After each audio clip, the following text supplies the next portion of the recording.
వాడి ఉండవచ్చు, కానీ తీసుకుంటే ఈ వాలంటీర్ తిడతారు, ఏం చేసేది అని మెల్లగా లేచిపోతాడు పైకి.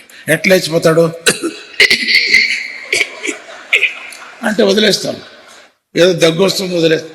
అటు వెళ్ళిన తర్వాత మాట్లాడు. పూర్వకాలంలో బీడీ చేసేవాళ్ళు, సిగరెట్ చేసేవాళ్ళు అట్లే చేశారు, అంటే వదిలేస్తారు. తీ ఎక్కడ బంద్ చేస్తాడు పో అని. అక్కడ అట్లా పోయి ఎవరు లేనప్పుడు తీసి నోటిలో హోమం అన్నట్టు. వీరంతా హోమాలు ఎన్నేమో చేస్తారు కదా, మహాయజ్ఞాలు. నేను బిందుము యజ్ఞం చేస్తున్నాను.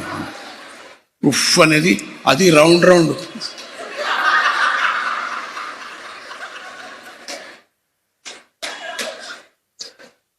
వచ్చి కూర్చుంటే వాసన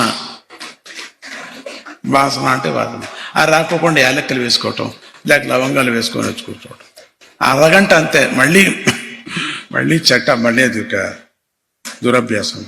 ఇప్పుడు కొంచెం తగ్గింది అది, ఆ సిగరెట్ బాధలు ఇప్పుడు కొంచెం తగ్గింది, అంతగా లేదు అయినా తగ్గింది, చాలా తగ్గింది.